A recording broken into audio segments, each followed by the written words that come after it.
Well, hi, welcome everyone. I hope that everyone is doing well today.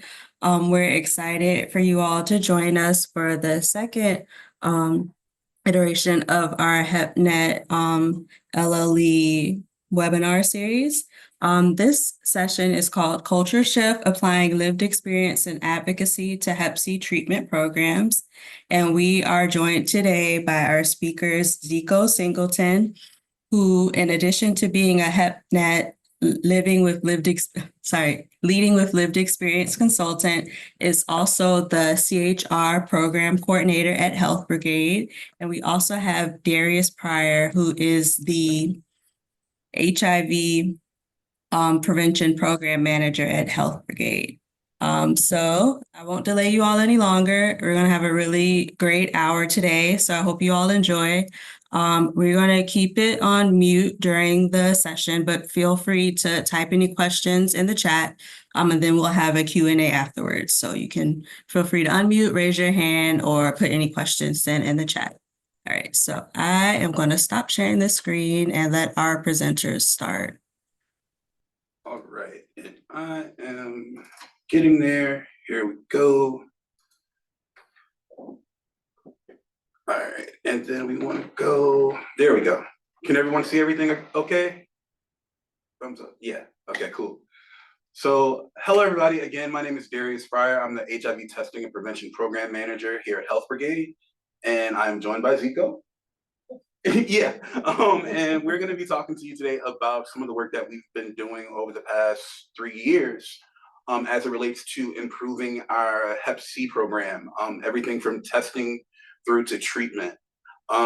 So to start, just really quick, a quick disclaimer, because we'll be talking about one of our programs, and it is funded by Gilead through the Focus Research Grant. And funding for Focus supports HIV, Hep C, and HBV screenings and linkage to the first medical appointment. Focus partners do not use Focus awards for activities beyond that initial first linkage appointment. And that'll come back up as we get further into it. But, disclaimers, you want to put them up front, so then, you don't miss them. So yes, we are here at Health Brigade. This is my second stint of employment here at Health Brigade. I've been back now for a little bit, just close to 3 years. But Health Brigade was founded in 1970 here in the Richmond area, and we've been in the same building since then. And it started off as a resource for student health because at the time, the local universities were not meeting the needs of the students. And then in the late 70s, early 80s, when the AIDS epidemic hit, the focus of this type of organization across the board really changed and had to focus on HIV. And it's been kind of our bread and butter really for the duration of that period since then. So I started off here probably about 10 years ago. I started off as a participant in the men's program, a men's support group, and that changed into me volunteering to facilitate the group. That turned into part-time testing, volunteer testing, and then that went part-time and then full-time. So I really got my start in prevention here at Health Brigade. And when we talk about culture and work environments and climates, Health Brigade is very driven by lived experience. There are a lot of staff members here who contribute their own experiences in the field and as consumers, as clients, participants, and also a lot of peer-led initiatives as well, because we really truly believe and feel that to be most impactful in the work that you do have to have some type of buy-in. And for us, that really comes through as lived experience. And did you have anything to add about Health Brigade? Yeah, hey, I'm Dziko. Like Zakia and Darius said, I'm an LLE consultant. I'm also one of the coordinators here I'm one of 2 coordinators for the harm reduction program here, which is a really, really big deal because we're in Richmond, Virginia, right? One of the more conservative states in the nation. So the fact that we are the largest harm reduction program in the state of Virginia is just testament to the fact that you know, these services and resources are absolutely vital to humane health, right? Drug user health, which is a word, well, a phrase, I guess, has become kind of overused in some contexts, but we've created a comprehensive and holistic program that works super closely with Darius's program. So, you know, we're iconic because we're the first free and charitable clinic in Virginia, and people heavily rely on us, and we provide excellent healthcare services to the community. So that's always important that I point these things out, because for these communities that have been, I don't even like to say underserved, I always say purposely ignored. We've done this for over 50 years, so it's always really important for me to know. Yeah. So go Health Brigade. So to get into the testing program a little bit, so we test in a lot of different ways and in a lot of different areas in physical spaces. Community HIV testing traditionally has been something that we have been funded by VDH, the Virginia Department of Health, by for more than 20 years at this point. And that, again, has really kind of been our backbone for our community testing program. We do test in-house by appointments since COVID. Before then, we were on walk-ins. Comprehensive harm reduction is the program that Dziko co-coordinates, and we have incorporated testing back into that program since COVID. We also have Charlie, which is testing and education for incarcerated individuals. We actually have staff members that go into the facilities and do testing and education. And then if they identify positives, they also have the capacity to offer case management upon reentry. And that can look like a lot of different things, but basically we're there to help them with the health side of things so that it's not a barrier to all the other things that they have going on as they come back into society. I hate when people say that. I know, like, I say community. I was gone, you know, like, but we also offer field testing. We go into treatment facilities and other like inpatient locations throughout the city, including the Men's and Women's Healing Place. McShin Foundation, we have really good partnerships with a lot of different organizations that work in this realm. And again, we are also funded by the Focus Project, which is crucial to the work that we've been doing these last 3 years. And the Focus Grant, again, is really to help us with the linkage to care for both HIV and Hep C positives. It supplements the linkage efforts across the testing program. So if we identify a Hep C positive, you know, outside of in-house testing or outside of CHR, we have the capacity to make sure that we still engage with that individual and get them through the process to treatment. And again, same disclosure, Focus funding supports HIV, Hep C, and HPV screening and linkage at first medical appointment. So again, going back 20 years, the HIV side of this program has kind of been locked in. With the epidemic taking the forefront and going as long as it has been going, we really had that approach kind of locked in, and we know how to get someone who tests positive to treatment from the time of test. But the same was not necessarily true of Hep C. With Hep C, there are a lot of different pieces that make it very difficult to assist our Hep C clients. One being the rapid test that we offer in a lot of these settings is only an antibody test, which means that at some point this individual has been exposed to Hep C and there's additional testing needed. When I got back to Health Brigade, that was one of the barriers that we were really facing. We didn't have a lot of options for where we could send people. We didn't have a lot of options for how we could help with the confirmatory draws. So when I got in, that was really my focal point for a good year and a half, was trying to figure out how to make these gears turn. And before we get deeper into that, I just want to go over CHR a little bit, and Dziko can chime in and help me really illustrate all of what CHR does. But CHR, when we incorporated mobile testing, the team already was going out into the community 3 times a week, every Tuesday, Wednesday, and Thursday. And they are in the same location each day of the week. So they naturally can see the same clients over a time period return to the same locations. which makes it very, I want to speak candidly with everybody. It really creates an access that I knew that if we could tap into it, we could be more successful in the outcomes. It's just a matter of how do we get there. But again, the base population for the program is substance users and IV drug users. And that within itself can create barriers for them engaging with us while we're in the field, for them following up. If individuals are facing housing crises, it's very difficult to follow up sometimes. So that repetition of being in the community each week at the same location, it screamed at me. It was like, It screams trust. yeah, it's reliable, and I think that's very important to the clients that we are helping. Testing was paused for the duration of COVID. Because of the nature of testing, it was very difficult to figure out how to get individuals on a van in a closed space when we were in the thick of it. So we paused for a bit and we had to return to that. And that within itself also kind of created some issues going forward when we did get back to testing. But again, the majority of our Hep C positives now come out of CHR. So this relationship that we have nurtured and grown into this little baby of a program has really come out of the collaboration, but the work and the trust that was already there. What did I not mention about CHR?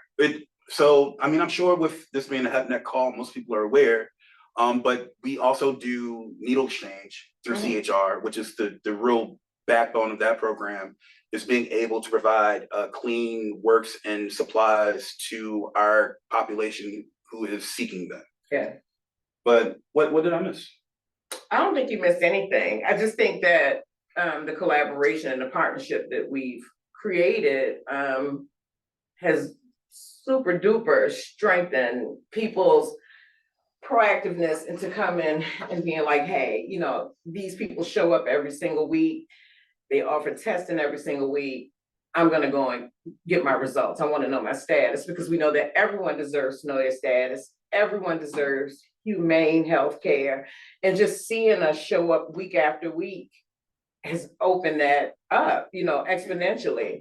Not to mention the fact, shout out to Ernest Charles, he's our phlebotomist now. So that's helped to have a phlebotomist out in the field who can offer confirmatory blood draws directly. So it takes away one of the barriers, right? So once we get folks tested, and so that's just changed the program dramatically. We do the testing, if we get a positive, we can just have this person come right into the van and get confirmatory blood draws. The linkage starts right there. And we've seen huge success with that. So shout out to Ernest, because this took a lot of coordination and logistics and a bunch of stuff to get a full-time phlebotomist on a team. So this has really, really changed the program dramatically. And we'll get into that in just a second, because again, we're talking about changing the culture. And that goes in multiple directions, right? Changing how we as an agency approach this whole conundrum of Hep C testing, motivating individuals to believe in the vision and the programming, and getting people on board to do the work. But then also, once we start doing it, the word spreads within the community, and there's a change within our clients, and people are engaging us without it being incentivized, and seeking out the testing to know their status and wanting to get treated, because they know now that we can offer that to them. And that's really what it's all about, is what are we offering and how can we help empower? Education, empowerment, and then letting someone have the autonomy to make their own decisions about how they want to engage. Because one of the biggest barriers has been that if you were still actively using or drinking, doctors wouldn't want to treat you. We don't get there. Okay, all right. Okay. We have talked about this so much, it just flows naturally, and we know all of the things that we had to kind of overcome and get through to get here. So we are excited about all of that. But just a little bit of historical data. These numbers are pulled from our focus grant, and it's not a calendar year, so that's why there are multiple years there. But if you look, when I first got back in 2021, it was right towards the tail end of COVID. We were, cooling down a little bit. But historically, we hadn't really been able to link a lot of people through this process. I love treatment cascades. This is what I would call a treatment cascade, because you get to look and see how many total tests are being done. And then you get your AB positives, which are the rapid positives. Again, we don't know if that's an active live case of Hep C. So there's additional testing needed in the form of an RNA. And then the RNA goes down to how many RNA positives we had, and then from there linked to care. So traditionally, these numbers had been under our goals and under our metrics a bit. But even beyond that, for me, again, lived experience, I have not had Hep C, but I am living with HIV, and I know what it means to be given a diagnosis and want to know what comes next or what happens next. That AB positive is really saying to somebody, you have come in contact with Hep C, we're not sure if it's a live infection, because there is a chance that an individual can self-clear Hep C when exposed. The body's immune system can naturally fight it off and beat it, but those antibodies are still going to be present for the rest of their life. So we can't say if it's live or dormant or if it's been cleared or not. So we have to do that test. And then from there, we can then determine if it's an active infection and then link them to care. So if you look, 2019 to 2020, we had 7 people linked to care out of 11 RNA positives. And those were really individuals referred to Daily Planet because they were being seen at one of the treatment facilities. They can be referred to Daily Planet, but following up on that, making sure that they actually receive treatment, there was not a lot of that happening for us. And that was one of the things that I knew, we needed to address. But also we have a full medical clinic here in the office or in the building and part of the agency.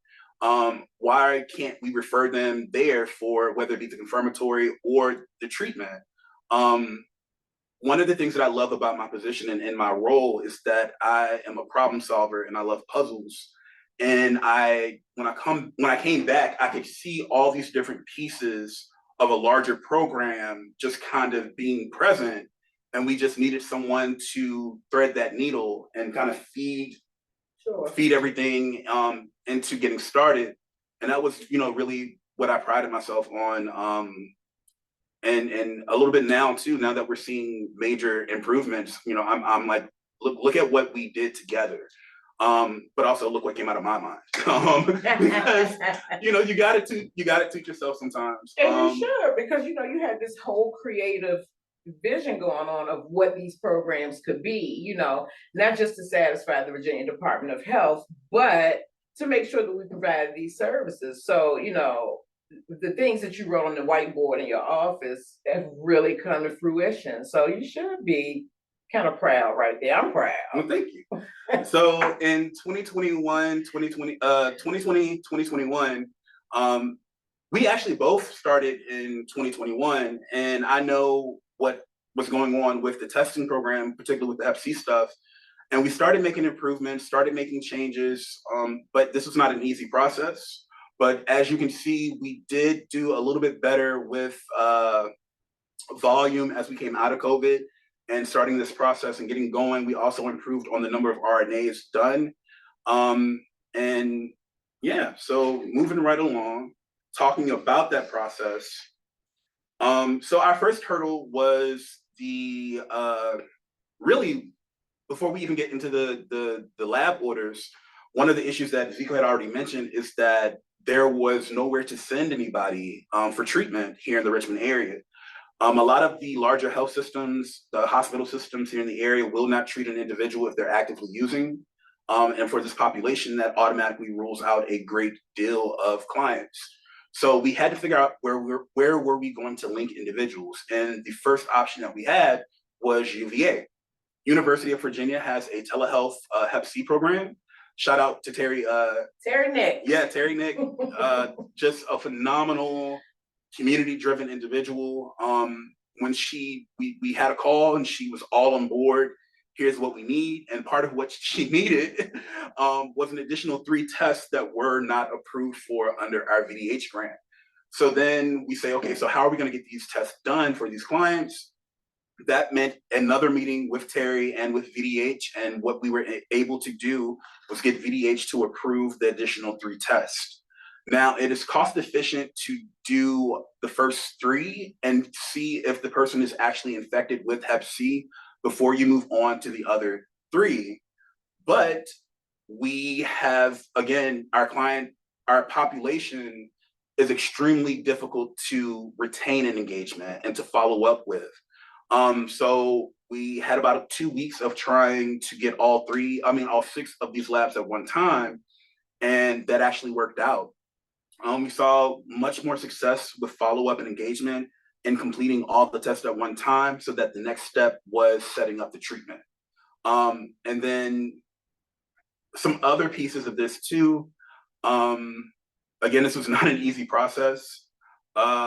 When trying to figure this all out, the phlebotomy piece, we had gone the route of training testing staff to be phlebotomists, and that worked, but we do have individuals, again, living with lived experience, and we as managers and as leadership were insensitive to that and didn't think about the harm that that type of skill could actually inflict. So we had to reassess that and go a different route. And what we ended up doing was, again, Ernest Charles, MA, from the clinic, he was allowed to go out a few times a month. And we saw the success in him going out just twice a month with CHR and getting those confirmatory draws done. And by extension, how it helped move that person along. So we ended up going for funding to get a phlebotomist position added to our team permanently versus borrowing him from another department. And we were able to do that recently. It's been about 2 months. And again, seeing success there. And then we initially started all of this, we even kind of had, not pushback, but the clinic here at Health Brigade didn't have the capacity to treat individuals when we were going through this stage of the programming and planning. And then once we actually started getting confirmatory tests done, the clinic then had capacity to serve those clients. So the majority of our clients now actually go through our own clinic for treatment. And again, I don't think it was anything outside of really it being access. I saw the access that CHR brought to the testing program, and I think the clinic had to see the access that we were creating for treatment within our work. So everything is moved over there. Now we are looking at collaboration across 3 different programs in 2 different departments. So Dziko and I are in the same department. The medical clinic is its own department. And then we have to come together and make sure that the plan is there, that it's, I wouldn't say foolproof, but make sure that we anticipate gaps and cover those issues before we experience them. Sometimes it works, sometimes it doesn't. Sure. But to give you a better illustration of how this all works, this is one of my most favorite things to do in the entire world. This is an algorithm, and it's basically a program overview. So if you look in the center here, these yellow squares represent the actual testing. So when we do the rapid test, it's a 20-minute test. We have 3 different outcomes. It can be non-reactive, reactive, or invalid. But one of the things that I love about CHR is that it offers so much to the clients. They are getting risk and harm reduction services. They're getting needle exchange services, of course, harm reduction education, risk reduction education, prevention services education. And then they can even link them to drug treatment services if the individual is ready. And then we also have support services. We have several different groups. And then we also know about different groups within the community that we also can refer them out to. But I love this because for the first time, I've been in prevention for about 10 years now, like I said, and this is the first time that I've really been able to see a status neutral approach applied to Hep C testing. So status neutral is basically saying that regardless of what the test outcomes are, whether it be non-reactive or reactive, so whether that person tests negative or that person tests positive, there are services in place to keep that person healthy and safe, reducing their risk. And this is illustrated here through the green. And those services are directly related to not just the testing process, but also CHR. So this is kind of the testing program. This is a little bit of CHR. And then we also have just down here, follow up with that lab work. So how it really flows is once we have a reactive, it's best practice to draw the blood at the time of test. There was a period where we couldn't do that. We were trying to get people back to the clinic so that we can get them drawn here. We were setting up appointments for Monday nights when we do Monday night outreach here at the clinic for CHR. We were doing medical lifts and rides to the clinic, and we had minor success, but again, it was just another gap if we weren't able to get that blood drawn at the time of test. So again, big shout outs to Ernest. Ernest probably should have been here presenting with us the way that he is helping us with this program. But once we have those results back in, we have to follow up with the client and notify them of their status, of course. But that gives us an opportunity to double back around to those services and make sure that they're still receiving them. If they're changed their mind about anything, if they want to now engage in prep, it's a lot easier to follow up with concrete results than it is to try to get them in to even get to that point. And then also not to not mention this, but this has also been envisioned as a service navigator position. We had it filled for a bit, it has been vacant for a little bit, but we are in the process now of cross-training staff and making sure that we are able to still navigate the clients through this process because it can be a lot.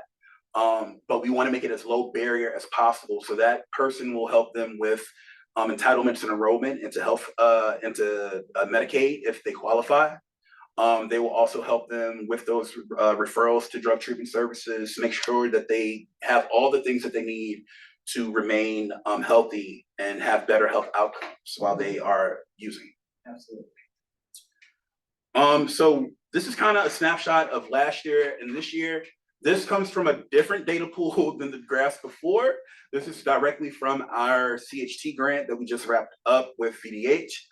So last year, we saw improvements on the Hep C side, of course. We were able to conduct 32 RNA tests. We had 16 positives, and we linked 8 people to care, which is an improvement over, I think it was 1 from the previous year.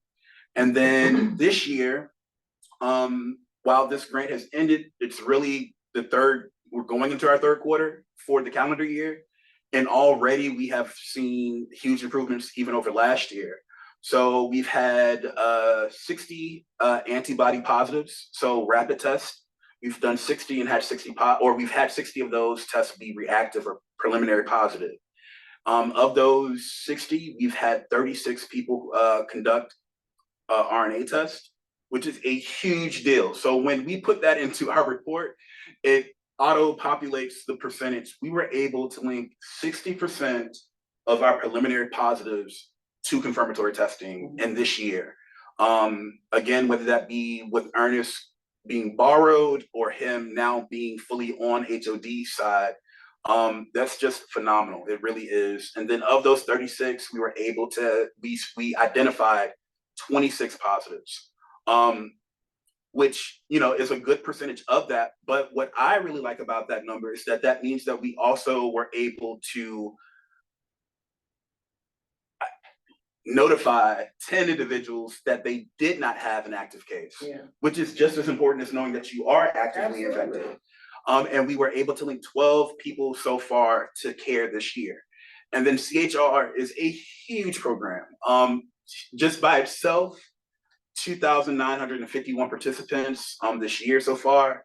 And there's a 61 retention rate for that number.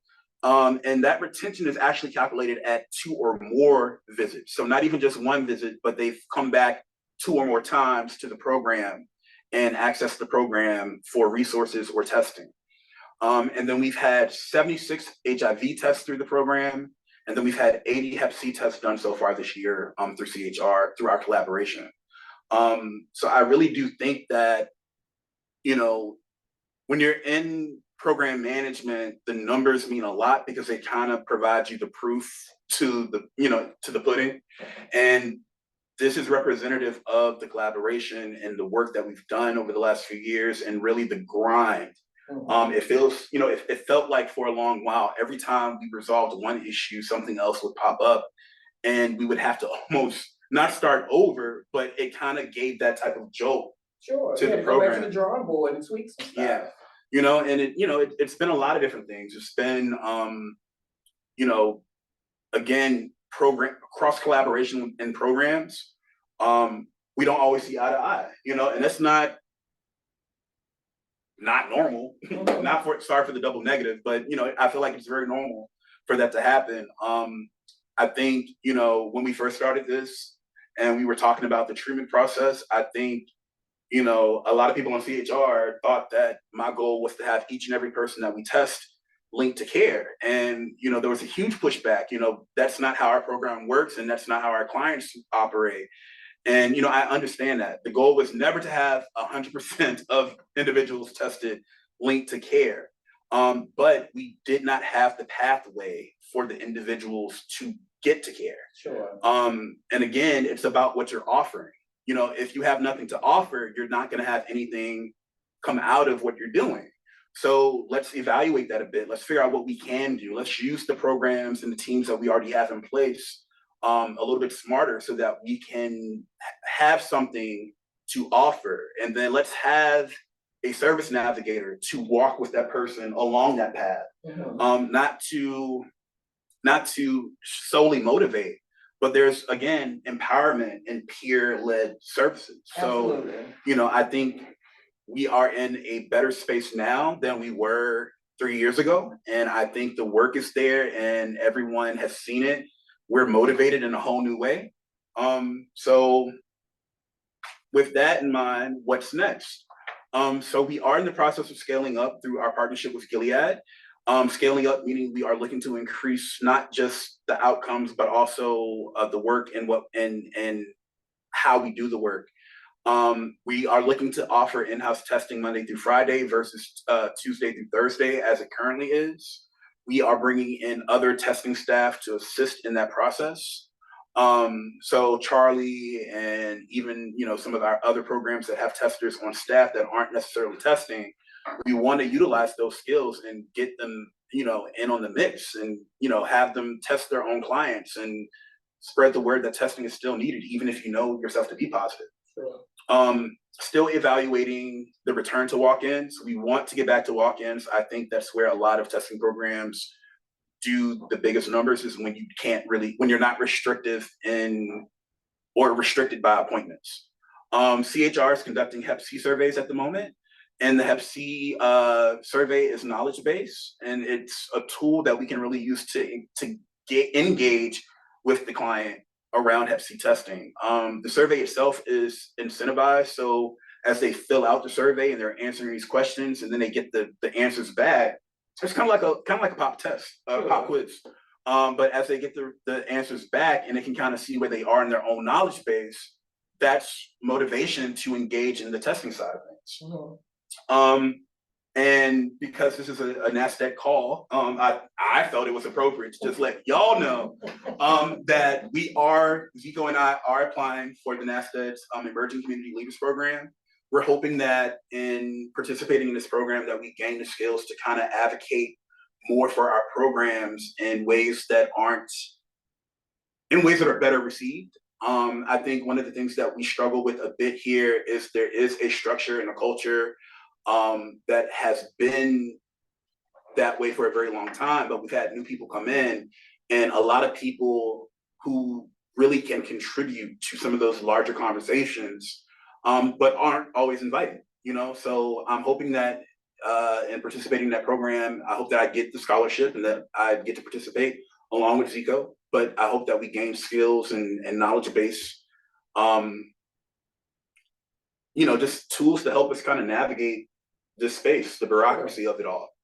And then we also are working more closely with leadership as program managers. We are being pulled in and having more conversations with the higher ups around our programs, which I think is imperative.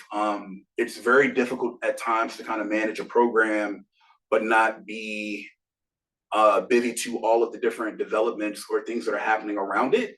And we have been vocal about that, and we are hopeful that we are able to kind of bridge that gap a bit. But that's really our overview. Thank you for attending our TED Talk. And if you have any questions, but if you have any questions, we will answer them now, but I will get out of screen share because I'm tired of looking at it. Great. Oh, there are questions. Chat. Yeah, oops. Thank y'all so much for sharing about your program, your successes, the challenges. I think we all appreciated hearing about that. I'm going to, like I said, defer to the chat. We had a couple of questions. And then if folks have questions after that, feel free to raise your hand, and I also have questions for y'all. Yeah. So we have a question from Ray. What do you mean causing harm for test counselors to do phlebotomy, like triggering for people in recovery because of exposure to needles? It seems like people with personal injection experience might be better at finding a vein among PWID. And we had a couple of interpretations of that in the chat. Yeah, so that was kind of it. I mean, I think I spoke not plainly enough, but you picked up on it. But being sensitive to that situation, we did have a staff member who we trained and was eager and willing to learn the skill of phlebotomy, and it kind of was a trigger. So we had to reassess that, and I think we handled that situation,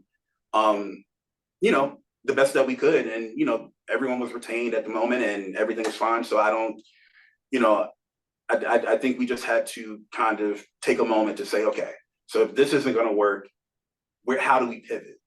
And we did. I think we did. I think that anytime you have folks who identify as having lived experience in certain fields, certain things can be triggering. I'm a person in long-term recovery. This work is triggering for me some days. I've learned to identify what exactly was triggering me. I don't do outreach as much anymore. I'm just as effective working in-house. I handle a lot of behind the scenes stuff. I do a lot of the internships here.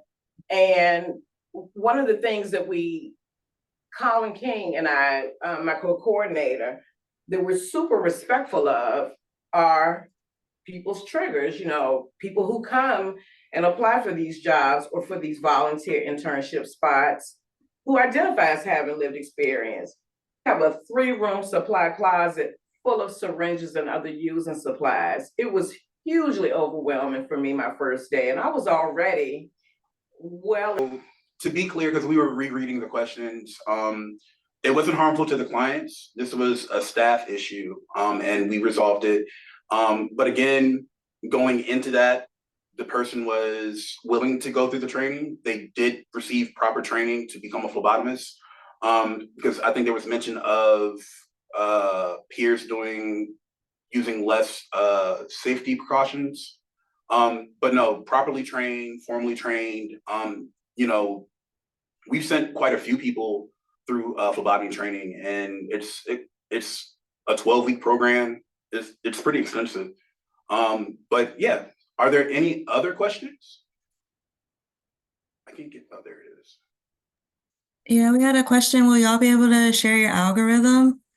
I really Yes. appreciate that, especially the status neutral approach. Yes, I will send the slide deck to you, Zakia, and you can send it out to all the participants. All right, thanks. And we have a question. Do you all have access to dry blood spot testing for RNA detection in the field? It requires lab processing time, but much less invasive and more accessible. Have y'all Yeah, considered so how it's set up is a lot of the supplies are provided by VDH. So until VDH says that they're going to switch to the blood spot testing, we are limited to the OraQuick. Now there is also now the RNA spot testing that takes about an hour to run. But again, we think about the overall program. If we are doing mobile testing, we're only out there for 2 hours during the summer, 3 hours during the fall and winter. You know, would it be best to do the rapid and get that in 20 minutes and get a blood draw? Or what I was about to say is that when I left Health Brigade the first time, I actually moved to upstate New York, and I was in Albany, Troy, Schenectady area for about 2.5 years. That's where I gained my phlebotomy training and then also my non-medical and medical case management. There is an agency called Alliance for Positive Health. They were very pivotal to like my reframing of how I approach prevention. And while they may not be in the city area, if you reach out to them, I'm sure they would be more than happy to assist you in any type of technical assistance. They will probably even offer you a trip up to Albany to see how they operate, but they do a lot of the same stuff that I've implemented here at Health Brigade at Alliance for Positive Health in Albany.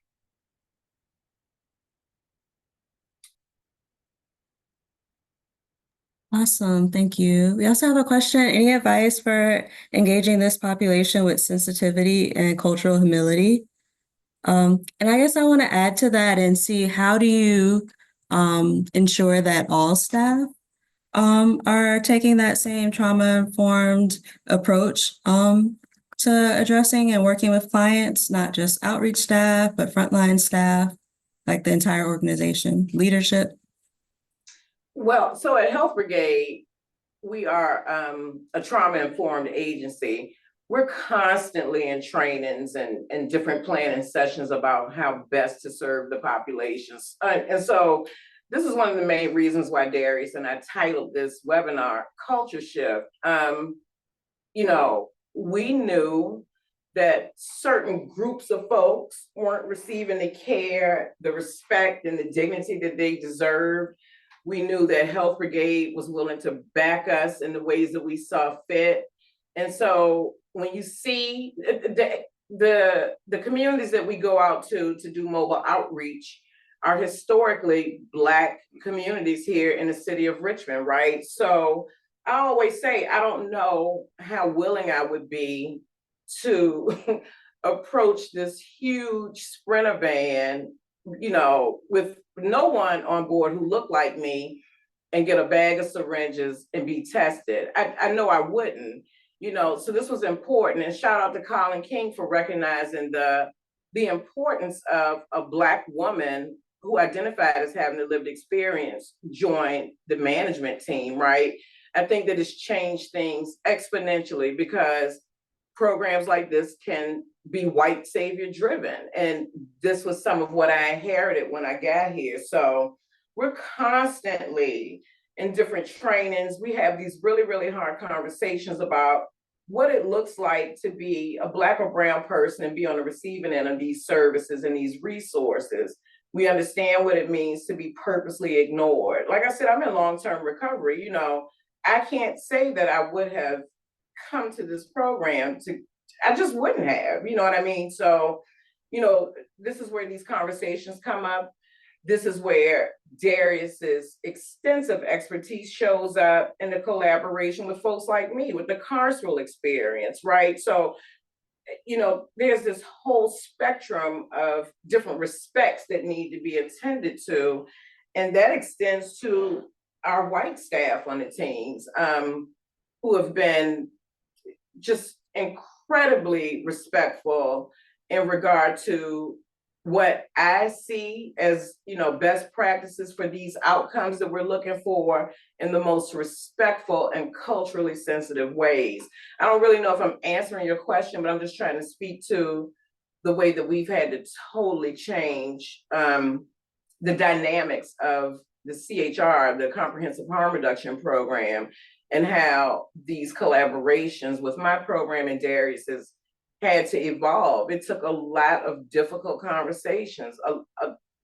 Yeah, you know, we understood that it wouldn't be easy, but it was absolutely necessary. And, you know, I don't know how many people can say that they have an open door and very transparent relationship with their EDs or their immediate supervisors.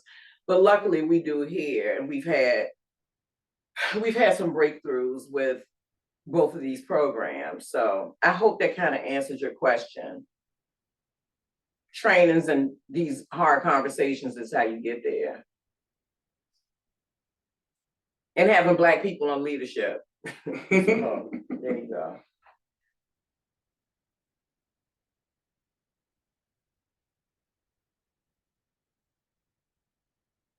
Yeah, thank you so much for that. And I'm wondering, like, how do you balance, trying to ensure that like the programs are serving folks in ways that will ensure that they feel safe, that they can get their needs met, and in ways that they're not stigmatized? How do you balance that with some of your grant requirements? And how have you had to push against some of your funders about some of the things that they are asking you all to supply to them or to activities to do, and balancing that with how well you all know your population, how well how they are able to access services, and all those things. You want to take this first part? Yeah. I'll come in. Go ahead. Yeah, definitely let Dziko speak to that. But I was gonna say, for me, I think Aisha is one of our test counselors, and she just did her first year here with us. Again, happy work anniversary. But I think she kind of picks up on this when we have tested together, or she shadowed me testing, or I've assisted her in the process. Living with HIV, I know what it's like to have your life changed in just a moment. The HIV test that we do now is the INSTI test. It only takes a minute to run the test from the time of pricking the finger to getting that result. It's just about 60 seconds. And I think for me, it's very important that the person in front of us never feels anything other than a human being. And how we do that is, we are personable. We approach the process with humility and humbleness, because at the end of the day, the individual is entrusting us with this process. Mm-hmm. They are engaging with us with the possibility of that test result being adverse. Mm-hmm. So it's very important that we, ground ourselves and ground them in that moment, but also support them and have them feel comfortable enough to trust us in that process, and hopefully with a negative result, and trust us the next time that they seek those services. Absolutely. So, and my take on that is, how do we make sure folks receive every single thing that we have to offer, or the resources that we have to offer without question? Something that I began to notice since I came on, everybody ain't ready for a Black woman coordinator of these types of programs, okay? I make it very clear. I live in Richmond, Virginia. This country is not that evolved, okay? And so, like I said, I come into this position with a ton of this lived experience, this carceral experience, my SUD background, blah, blah, blah. Everybody wasn't ready for that. And what I also noticed is the same areas that we do outreach in, I ran all through those areas. Just to pluck a number out of the air, I want to say I know at least 85% of the folks who access our program. And so I've noticed when people come up to the table and they see me, like I have actually seen this happen, they stop in their tracks and they don't know if they should come over to the table. And this is where we have to get rid of all this stigma and this judgment that surrounds SUD, SUD, because, I guess people see me now and they know I'm really not in the mix at all anymore. And I've seen people, should I go over to this table? Because I see Dziko right there. I knew that my presence might be a hindrance to somebody accessing clean safe, sterile using equipment and being tested. I had to decide, how we were going to do this. And I removed myself mainly from the day-to-day outreach operations. I explained this to my executive director. She asked me what I enjoyed about the job. This job just absolutely fulfills me, but I knew that my presence sometimes could be an actual hindrance. I removed myself from that part, and I really worked mostly from the building. I don't know how much of a jump in the numbers that may have made, but when I saw this happening in real time, I don't ever want to be the reason that someone doesn't access the resources and testing services that we provide, because I know that side of the, I know that other side of the fence very well. Is she gonna talk about my business? Is she, and no one ever verbally said this, but I could see the halt in people coming to access services, so that I think this was the kindest thing that I could have done. I don't ever want to be the reason why somebody doesn't come and get their supplies or come and be tested that day for fear that I'm gonna know their business.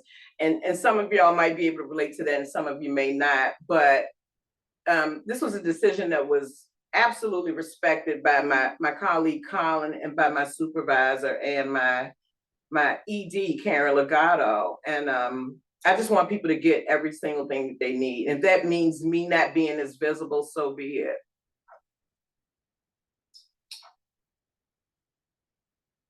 Yeah, thank you so much for that.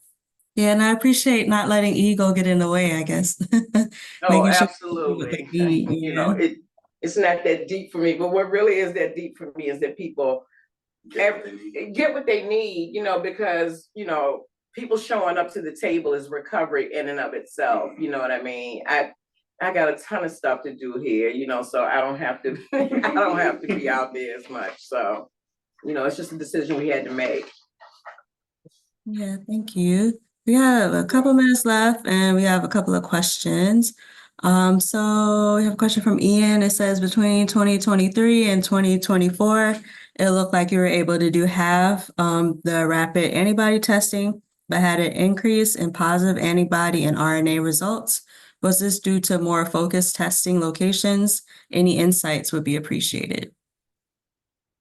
Yeah, I think it honestly was just in finally being able to get the phlebotomists incorporated into the mix. And then once Ernest started going out, it did become a little bit easier to link individuals back to the clinic if we weren't able to get it in the field. And then we also had individuals who were testing at some of the other facilities where we weren't even offering the phlebotomy. We were successful in linking them to confirmatory draws back in the clinic as well, especially in 2023. And then where we are now, we got more deliberate and specific about when Ernest was going out on borrowed time with the clinic until we were able to fully realize the phlebotomist position. But I think that's the biggest piece for coming from where we were to where we are now, was really figuring out how can we get these draws and when do we get them so that it's most impactful for the client.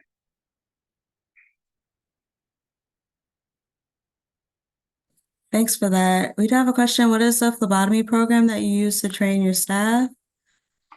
So we've used two here in the Metro Richmond area. The first was actually, I'm blanking, but I actually went through this process with staff members, and it was Allied Health Education. And then we moved to, well, we're not using that one anymore. So Allied. Well, no, the second one. That's what I said, just. Yeah, so Allied, yeah, so just Allied. Allied was way better. Again, with the programs, the practical part is very important. And the second place that we went more recently, it was not what we needed it to be for the practical hands-on experience. So I wouldn't recommend them at all, actually. So Allied RX, well, not RX, but Allied what is the actual name? I want to say health education.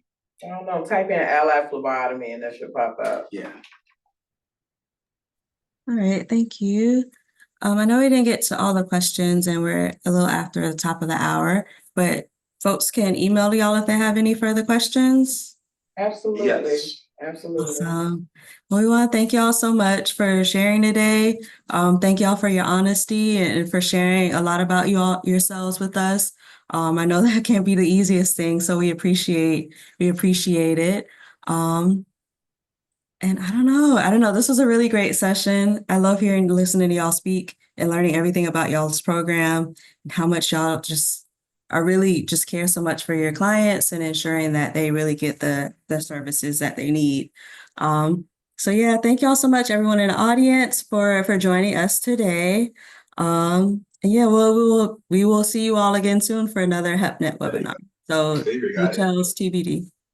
Thank you so much. I just wanted to say that being in this position with HepNet has really allowed me to share like platforms with different people. So it was important for me to do that with Darius today.